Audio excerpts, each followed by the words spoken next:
Assalamualaikum warahmatullahi wabarakatuh. Pada kesempatan ini, kami akan mempresentasikan hasil dari pengerjaan tugas besar pada mata kuliah Keamanan Komunikasi Data. Di sini, kelompok kami memilih case 7, yaitu menganalisis dan membandingkan performa algoritma pertukaran kunci menggunakan ECC dan Elgamal melalui socket programming. Untuk anggota kelompok kami yaitu terdiri dari saya sendiri, Naila Nabila, kemudian ada Putra Alfa Omega Bangun, Fadia Salsabila Jainal, dan Indi Piska Rahmasari. Next. Untuk kontribusi, itu masing-masing dari kami memiliki kontribusi yang setara dalam pengerjaan proyek ini, yaitu sebesar 25%. Next. Nah, tujuan utama kami yaitu membandingkan kinerja dua sistem kriptografi ini, menginvestigasi pengaruh ukuran plain text terhadap delay dengan mengambil rata-rata dari 100 sampel pengujian. Untuk bagian pertama ini, kami akan fokus membahas implementasi Elgamal. Next. Baik, saya akan mulai dengan menjelaskan implementasi dari sisi Elgamal klien. Klien ini kami bangun sebagai sistem asimetris murni, di mana seluruh proses enkripsi pesan dilakukan langsung menggunakan algoritma Elgamal. Pertama, kami melakukan konfigurasi dasar seperti alamat IP server, port, dan jumlah sampel pengujian. Kemudian pesan yang akan dienkripsi kami definisikan dalam variabel plain text message.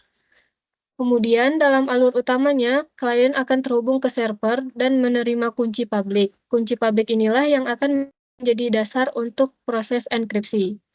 Selanjutnya, proses enkripsi pesan dilakukan dengan memanggil fungsi yaitu Elgamal encrypt. Waktu yang dibutuhkan untuk proses enkripsi ini kami catat sebagai delay komputasi. Setelah pesan menjadi ciphertext, klien mengirimkannya ke server dan menunggu balasan OK untuk melengkapi pengukuran delay komunikasi. Next.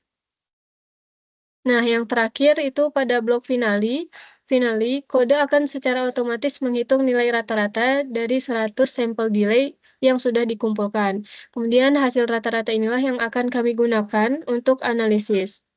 Selanjutnya akan dijelaskan yaitu sisi servernya yang dijelaskan oleh Indi Fiska Ramasari. Baik, terima kasih Nela. Saya Indi Fiska Ramasari. Selanjutnya akan menjelaskan tentang penjelasan Elgamal dari sisi server. Nah, tugas utama server ini sebenarnya untuk menghasilkan pesan kunci Elgamal menggunakan koneksi dari klien dan mengirimkan kunci publik, serta yang terpenting mendekripsikan pesan yang diterima.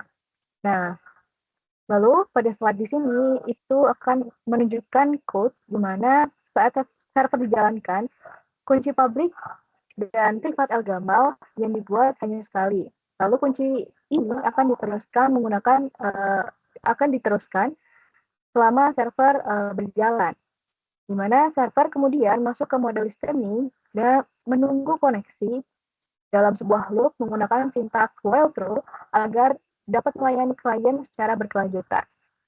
Ketika klien terhubung, server akan mengirimkan kunci publik yang sudah dibuat tadi. Lalu akan ada sintaks while true lagi, di mana server akan menunggu kiriman ciphertext dari klien. Setelah diterima, ciphertext tersebut didekripsikan menggunakan kunci private server dengan menggunakan fungsi yaitu elgamal.decrypt. Dan akan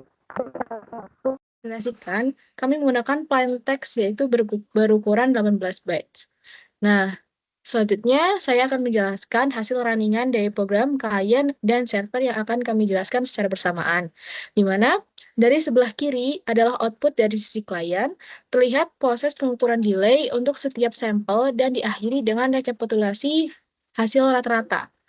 Nah, dari sisi kanan adalah output dari sisi server yang menunjukkan setiap pesan yang masuk berhasil didekripsi kembali menjadi plain text, yaitu awawawawawawawah. Dari hasil ini, klien, kita bisa melihat untuk plain text berukuran 18 byte yang didapatkan rata-rata delay komputasi yaitu sekitar 0,3379 ms dan delay komunikasinya sekitar 1,4436 ms. Oke, untuk selanjutnya saya akan menjelaskan DV Hellman dari kliennya. Di sini tuh akan dimulai dengan menjelaskan implementasi dari sisi klien pada DV Hellman. Klien pada sistem ini, dia itu bertugas untuk memulai koneksi, juga melakukan pertukaran kunci dengan server, lalu mengenkripsi dan mengirimkan pesan. Pada implementasinya, kami di sini menggunakan kriptografi hibrida. Ini tuh menggabungkan kekuatan dari dua jenis kriptografi. Yang pertama ada ACC atau Elliptic Curve Cryptography. Di sini tuh dia digunakan untuk proses pertukaran kunci yang aman, di mana klien membuat private key dan public key, lalu mengirimkannya ke server untuk menghitung shared key atau kunci rahasia secara bersama. Proses ini dikenal sebagai Elliptic Curve Diffie-Hellman atau ACDH. Terus ada AES atau Advanced Encryption Standard. Di sini tuh setelah shared key didapatkan, kami menggunakan SHA-256 untuk mengubahnya menjadi kunci AES yang siap dipakai. Kunci AES ini yang digunakan untuk mengenkripsikan pesan sebenarnya. Proses enkripsi AES ini sangat cepat dan waktu yang dibutuhkan diukur sebagai delay komputasi. Tolong slide selanjutnya. Lalu di sini setelah pesan dienkripsi, klien mengirimkannya ke server untuk menunggu balasan oke. Waktu bolak-balik ini kami ukur sebagai delay komunikasi. Seluruh proses ini akan diulang sebanyak 100 kali untuk mendapatkan hasil rata-rata yang akurat, seperti yang bisa dilihat pada block finally, yaitu pada baris 4, di mana kami akan menghitung avg.com dan avg.com. Selanjutnya, untuk penjelasan sisi server dan hasil dari pengujian kami akan dilanjutkan oleh rekan saya, yaitu Putra Alfa. Oke, untuk selanjutnya di bagian DV Hellman server. Yang pertama, tugas utama server seperti yang kita tahu adalah menunggu koneksi, merespon permintaan, pertukaran kunci dari si klien, dan mendekripsi pesan yang diterima. Jadi berbeda dengan klien, server hanya membuat satu pasang kunci, ACC, private, dan public. Saat pertama kali dijalankan, kunci ini akan digunakan kembali untuk melayani setiap klien yang terhubung. Jadi ketika si klien terhubung, si server melakukan ia menerima kunci public client, mengirimkan kunci publiknya sendiri, lalu menghitung set key dengan mengalihkan kunci private-nya dengan kunci public client. Jadi hasilnya akan sama persis dengan set key yang dihitung oleh klien. Jadi sama seperti klien, set key ini kemudian diolah dengan SHA-256 untuk menghasilkan kunci AES yang identik. Jadi saat paket terenkripsi dari klien tiba, server menggunakan kunci AES tersebut untuk mendekripsi pesan. Jadi setelah berhasil, server mengirim balasan oke ke klien. Oke, untuk selanjutnya di ukuran plain text sendiri, di sini seperti yang terlihat pada terminal ya, untuk setiap pengujian perbandingan, kami menggunakan ukuran plain text yang sama persis dengan sebelumnya, yaitu Elgamal, yaitu 18 bytes. Nah, untuk selanjutnya hasil running DV Hellman di sini, bisa dilihat pada layar, di sebelah kiri bisa kita lihat output dari si klien. Jadi program mencetak delay komputasi dan komunikasi untuk setiap sampel dari 100 sampel yang berbeda. Jadi diakhiri dengan hasil rata-rata. Lalu di sebelah kanan ada output dari server, jadi si server mencatat setiap kali ada koneksi baru yang masuk dan menampilkan pesan yang berhasil didekripsi beserta waktu komunikasi yang dibutuhkan untuk proses dekripsi tersebut. Oke, selanjutnya untuk slide perbandingan, di sini kami membandingkan performa sistem dari Hybrida yang menggabungkan ECC dan juga development plus AES untuk enkripsinya dengan sistem asimetris murni yaitu Elgamal atau yang di sebelah kanan pada layar. Jadi untuk delay komputasi di sini sistem ECC plus development dan juga AES ini jauh lebih unggul di mana besarnya itu sekitar 0,1794 milisecond.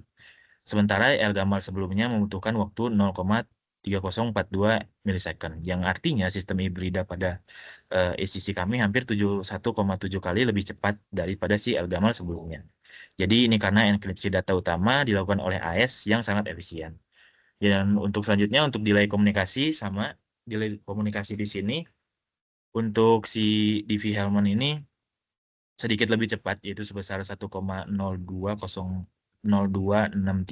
milisecond dibandingkan dengan Elgamal yaitu 1,1299 milisecond, yang disebabkan karena ukuran ciphertext yang dihasilkan oleh AES lebih kecil dan ringkas dibandingkan Elgamal. Jadi hasil ini mengkonfirmasi bahwa arsitektur hibrida itu lebih superior untuk aplikasi praktis. Oke, untuk demonstrasinya seperti pada share screen ini. Jadi kami akan melakukan demonstrasi pada Diffie-Hellman terlebih dahulu. Di sini langsung saja kita running dari si kliennya terlebih dahulu.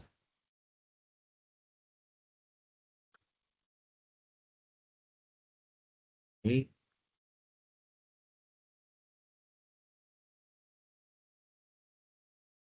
Lalu untuk selanjutnya itu si servernya.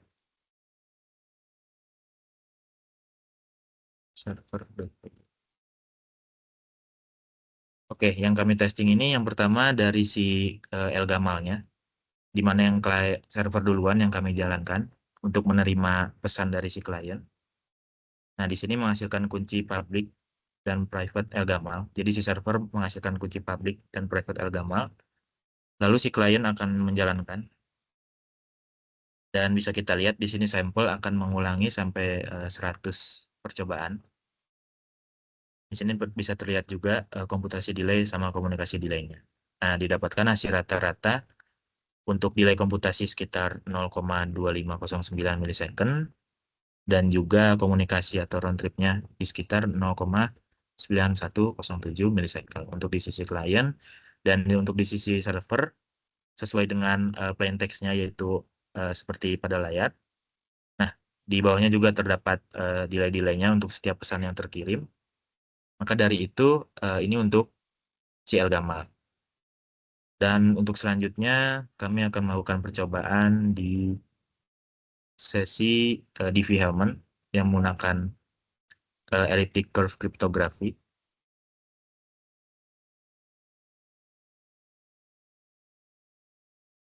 Oke, di sini kami masuk dulu ke folder source code-nya.